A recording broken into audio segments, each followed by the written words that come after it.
Welcome to Killer Women Podcast, a proud member of the Authors on the Air Global Network with more than 4 million listeners.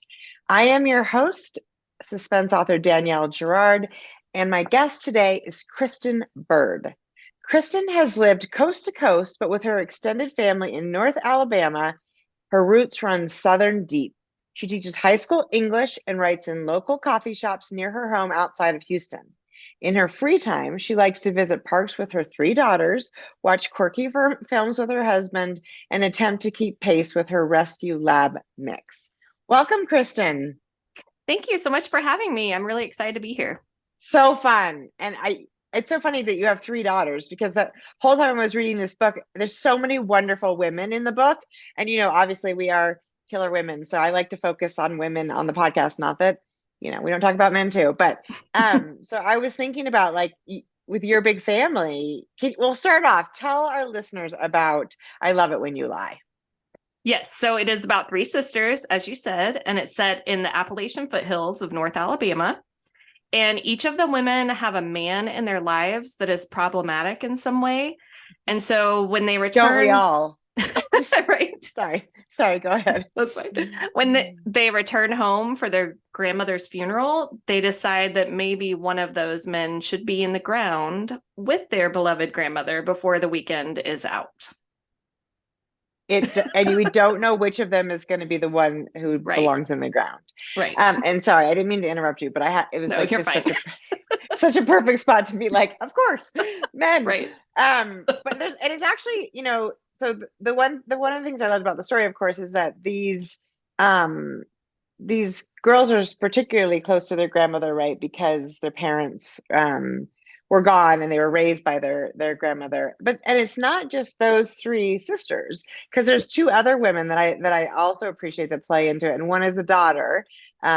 She's one of the sister's daughters. And then there's a sister-in-law who is kind of, feels on the outs. And so she's trying to navigate her way in sort of, and also be like, I don't want anything to do with this. So it's all of these wonderful relationships between the women and also between the women and their men, as it is, right? Mm-hmm. So can you tell us your inspiration for the story? Did who came up first? How did this happen?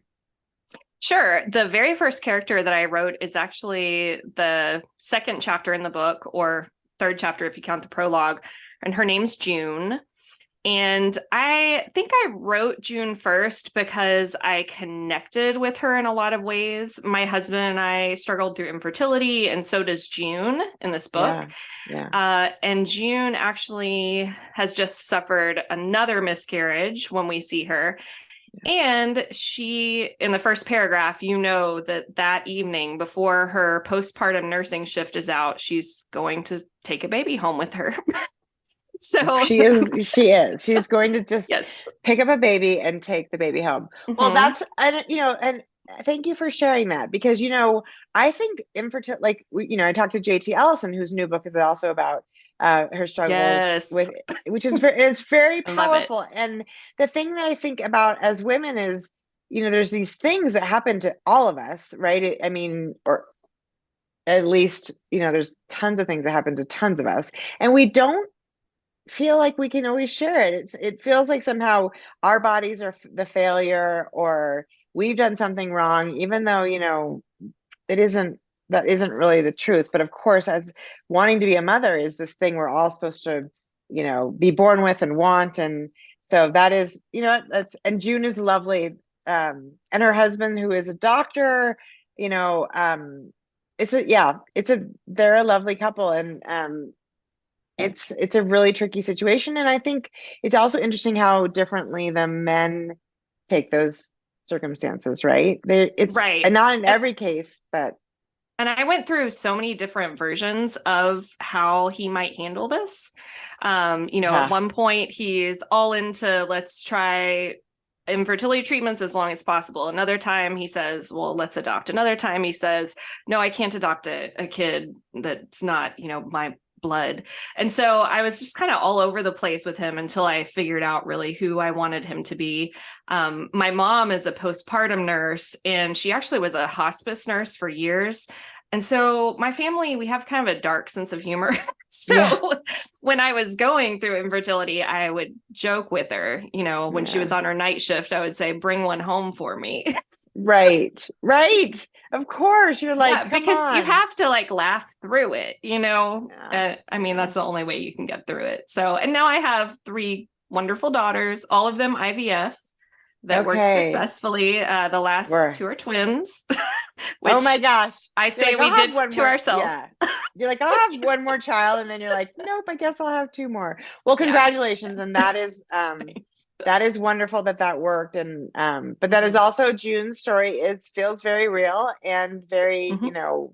absolutely genuine. And like you said, it's out there and it happens to a lot of people. So clearly this is a book, and I was sort of curious, and maybe it's because you have 3 daughters, or I don't know if you've got lots of sisters, but this really is sort of a story about women, It and is. they're and often also about men behaving badly, which is Yes. and therefore women also behaving badly.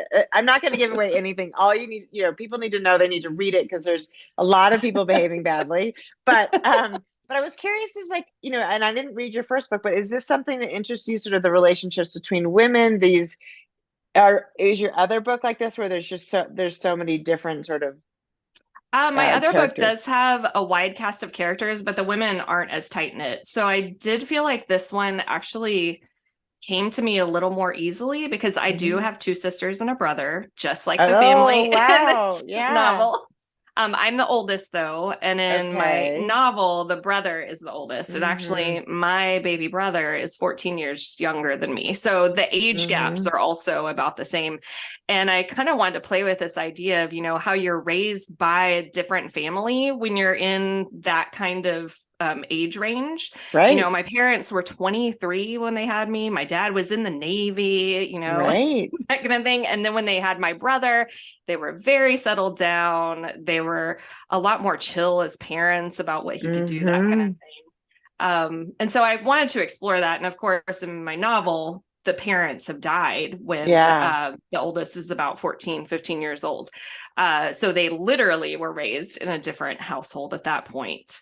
Right. But I just thought, it's just so interesting how the parents grow in age and change. And then that also changes the environment that the siblings grow up in, and then also the bond that they share to one another. And I dedicated this novel actually to my 2 younger sisters and younger brother, because we very much have that kind of bond, Yeah. like we are there for each other no matter what, even if, we don't see each other for months at a time because we live too far away to see each other every day. We have each other's backs. Right. Well, that's a gift. And I'm one of 4, also the Oh, oldest. okay. And my baby brother is 17 years younger than I am. Oh, okay. You So, know and what it's like. my dad was an OBGYN. So that was just like, I don't know if it was poor Wow. planning or, no, my mom had some miscarriages along the way, Gotcha.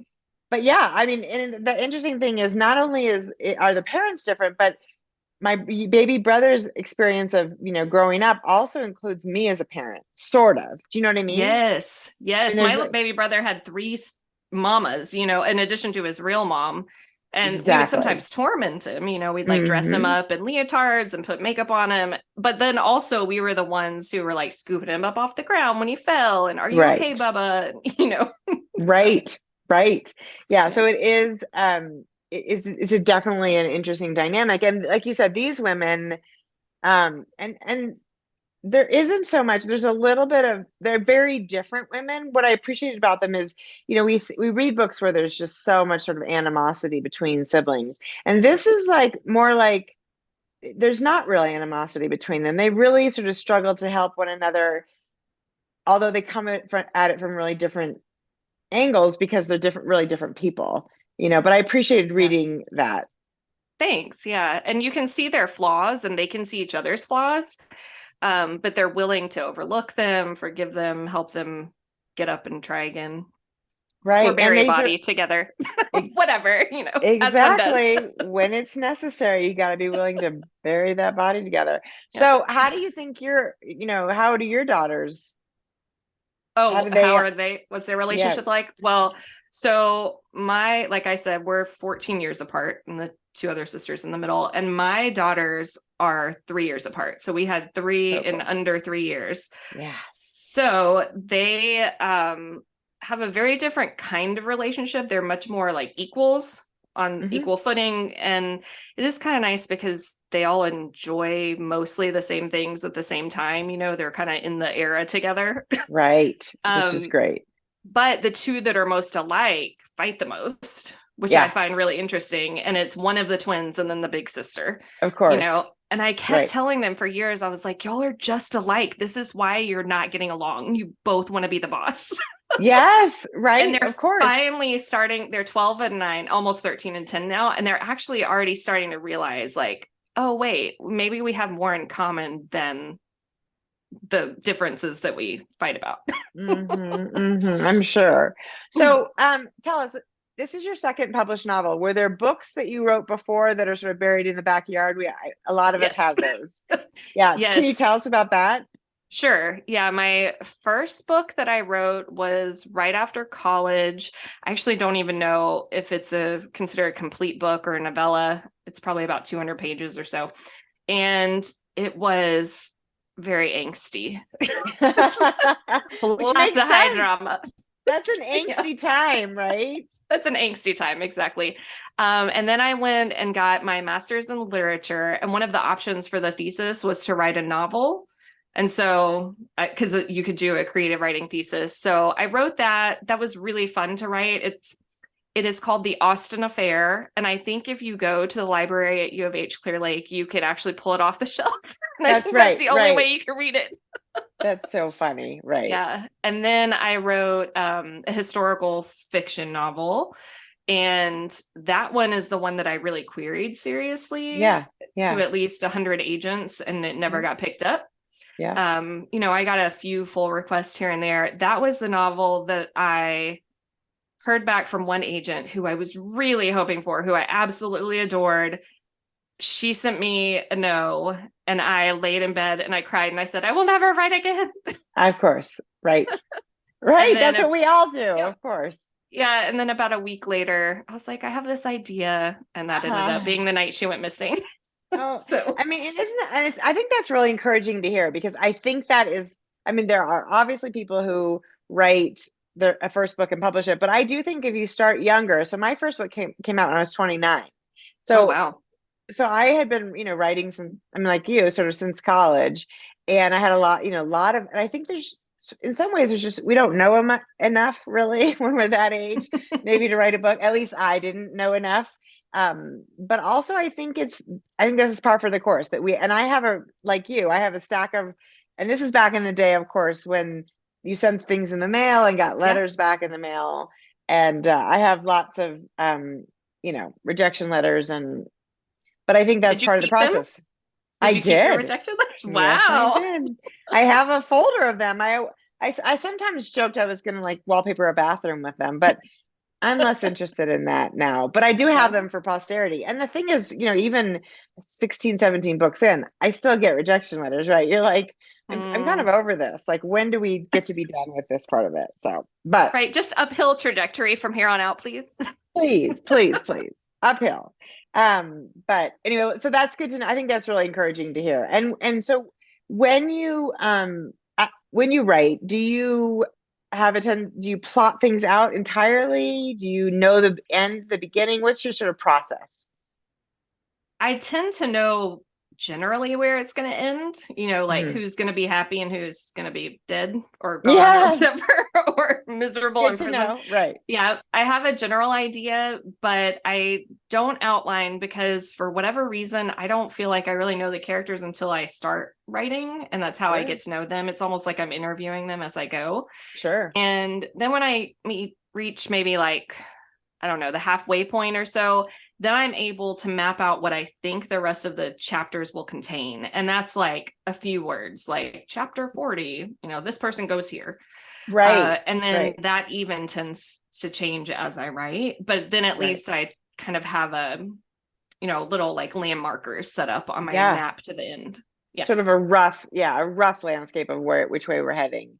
And then and so for when you are figuring out the end of the book, does it sort of just, does the seed come with like June and then the idea that there's just like, there's these bad men and somebody has to go and you haven't quite, or do you already know which of them?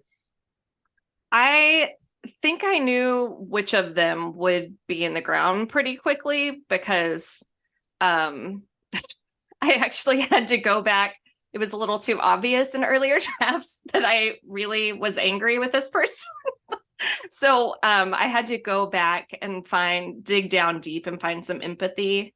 And so I, yeah, in order to write, a mystery that's kind of subverts the typical, on the opening pages, who's dead. Right. You've got to create a character or characters that you feel like you'd be okay if they died or if they didn't. Right. You kind of have to hate and love all of them. That's exactly, it's true, totally true. And I can totally see how that worked. And I do like, that is a really unique structure, and it was enjoyable to read something a little different because even though, of course, during the process, I guessed, a few different guesses about who was going to be, the body, but I didn't it wasn't like I had it figured out. So you kind of are driven forward also by the momentum of figuring out why would we want all, each of these men dead, and who is, who's going to be the ultimate victim. So it's a totally different, and the alternating back and forth between, the time frame is fun too.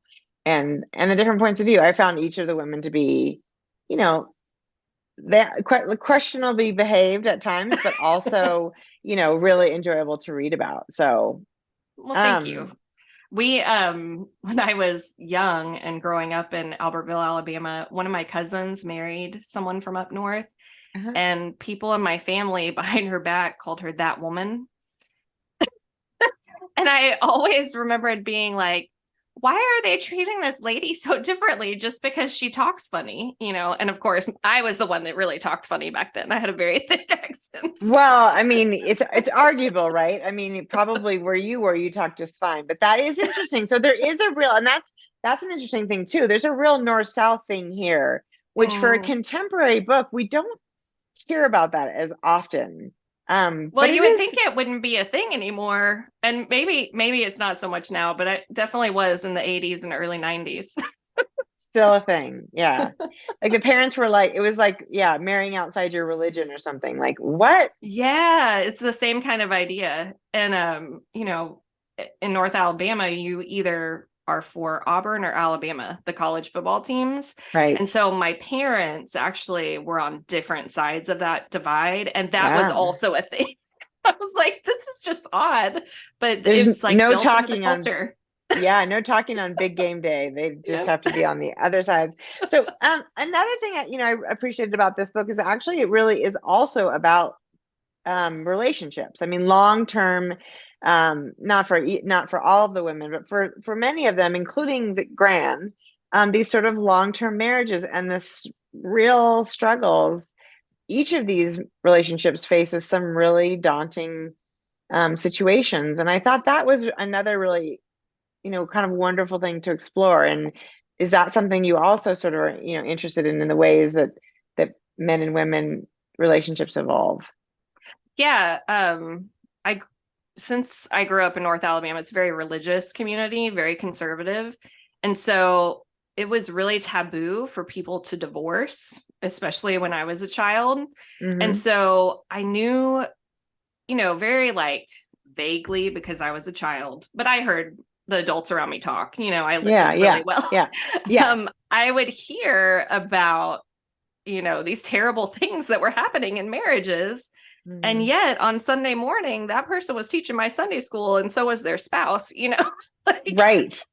It's all just right. Put on a good face. Yeah. There's gotta be, something in that marriage to keep them there. I would imagine, or maybe it is just the forces of society outside of them, kind of keeping them in place. But that always intrigued me, this idea of like, how far can you push a relationship before it actually will just break and sever, and not be repairable at all. And so I just kind of played around with that in the novel. Yeah. Or end up with somebody, in a grave or something. I'm just saying. Or that. Yeah. You have to read the book to understand the inside joke. Sorry, you have to read it. Well, I appreciate that too. And I do think that is a really interesting question because I think, we live longer, right? And so our marriages would last longer. And maybe people are getting married later than they used to, but probably not in the South, right? At least not. Oh no, my parents married at 18. Yeah. And they like to tell me we were almost 19. And I'm like, good for you. Yeah. Yeah. Such a difference. I mean, I got married when I was 23 and my daughter is 23 and she's like, you and dad got married. And I'm like, I know. And I would, not recommend it probably for you. Yeah. Yeah. My husband and I joke because we were 22 when we got married and we went to a conservative Baptist school in Houston. And the joke was like ring by spring, ring by spring. And we were the anomaly because we didn't start dating till right when we were graduating. So we got married a year after we were almost 23. I can do like my parents. But we say like our brains weren't done like cooking. We're very lucky that like we still are friends, Right. and we've like grown in the same direction together because you haven't killed him yet. I mean, that is really what it comes down to. If you haven't killed him, you're winning. Yeah.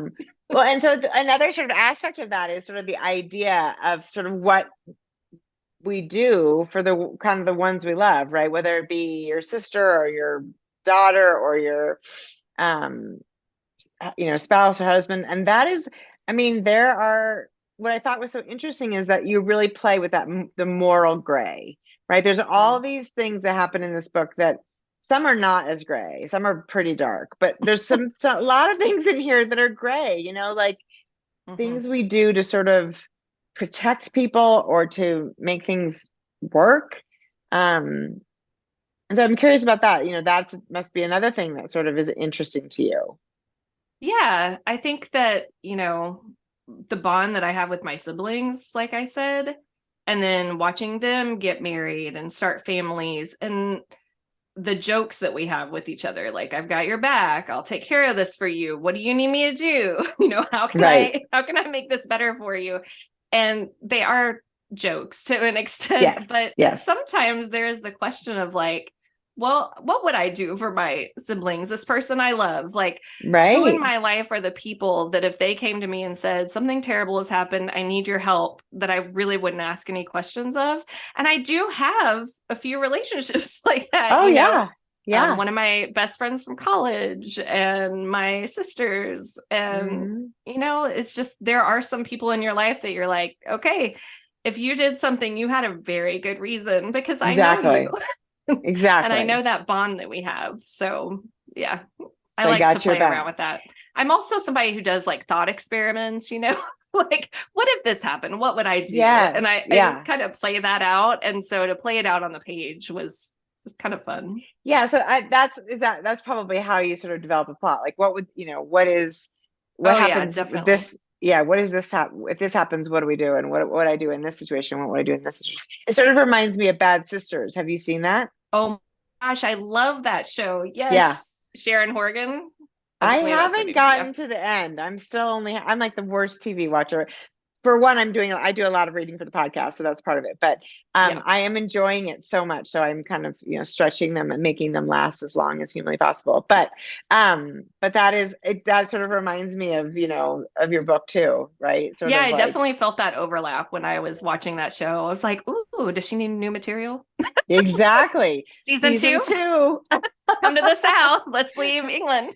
Or Ireland or wherever they are. Yes, that's right. I think they're in Ireland. That is a really funny show. But I think that there's something really, it's sort of this, where we write escapist fiction, right? I mean, we write fiction that is meant to be, to take you out of whatever is the drudgery of your life and give you a little escape. And there's something, it seems like a new-ish thing, these women behaving badly. I mean, not coming into our own. Yeah. Like there's like kind of women of a certain age, right? We're like, listen, we've done, we took care of all the shit, but we're done. Yep. So now you just better watch your back. So yeah, I think it's happening kind of on this national or global stage that women are getting fed up.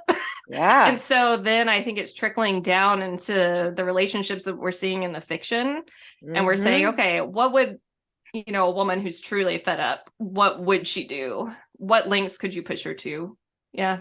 Yeah. Yeah, it's so, and I think it's really fun because it just makes it's just so, it tickles me. I'm sure my husband probably wouldn't want to hear me say that, but it does. I think it's so fun.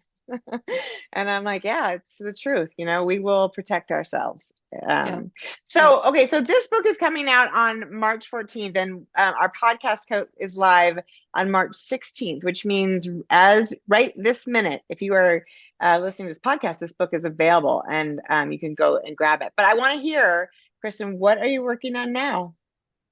I'm working on a couple of things. One is in a different genre slightly. It's like a cozier kind of mystery. Mm-hmm.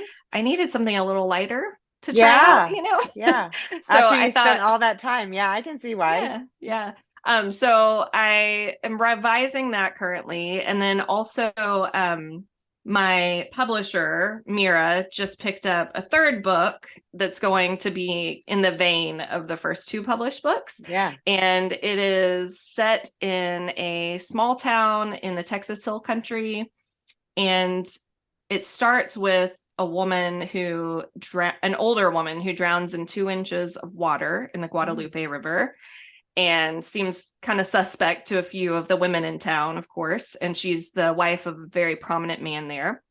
And then 1 year later, to the date, most of the town burns to the ground. And so as you read, you're trying to figure out how these two events are related, and then who did what. And it's again about women's relationships and women sticking up for each other, fighting for each other. It sounds so fun. And then the other one that's in a different genre, which did you cozier? And how will you? Do you know which one will come out first, or how that? We haven't even pitched the cozy. I'm still figuring out how to write a cozy. Yes, it actually has slightly different beats than a suspense novel does, which I did not know on my first couple drafts. Yeah. It's just not as dark, and so sometimes the body, you don't even see it. You can wait till page 100 to reveal that. It's just a different kind of story in the way that it unfolds. But I do think that all of my novels will have some kind of strong female relationship, whether it's a friendship or a sisterhood of some kind. And I do think they'll probably all be set in a small town in the South, because even though I live in Houston, I actually live in a suburb of Houston now, there's just something really appealing to me about that kind of environment that I grew up in. And it feels like very recent to me, even though, like I said, I grew up in the 80s and 90s, but it like those people are embedded in my mind in a way that, like, in big cities, they just kind of get swept up in the melee. Well, plus it's how you grew up, right? So it's like, it's this nostalgic, and to be honest, those small towns, particularly in the South, I mean, I think about like May Cobb's books. I mean, there are some really fun, crazy stuff that happens down there, and it's lots of fodder. So you've got, a lot of opportunities to write lots and lots of, twisty, dark, and light books down there. So that is super fun. So Kristen, tell folks where to find you. What they can find me on my website at kristenbird.com, BIRD, just like the birds outside. And they can contact me through there. And then also I'm the only really social media that I'm on consistently is Instagram, and that's at Kristen Bird Writes. Perfect. And do people ask you if you're related to Marty Bird? No. Who is that? It's kind of a bad joke because he's an Ozark character. Did you watch Ozark? Oh, you know what? I did watch Ozark. Isn't he Marty Bird? I don't know. Maybe they spell it with a Y. I don't know. But they're the Birds. I think they're Marty Bird. Okay. I think that's his last name. Anyway, I've not heard. I did like the Ozarks. Is it a Southern name? No, I don't think so. I mean, I don't know. My husband's family is from England originally. Yeah, my last name was Brock, which is Germanic, but I don't know. I think there are a lot of Brocks around like Georgia, Tennessee. Okay. So. Well, it's a very memorable name, and also easy to spell. So there you go. Kristen Bird, and Kristen Bird Writes on Instagram, and we will we will look forward to this. We will be giving away a copy of Kristen's book when it's when our podcast launch. So watch the podcast, and thank you so much for joining us today, Kristen. It was really fun to chat with you. Yeah, you too. Thanks for having me. We'll see you next time on Killer Women. This was Danielle Girard with my guest Kristen Bird and her book, I Love It When You Lie. Until next time, bye. Bye.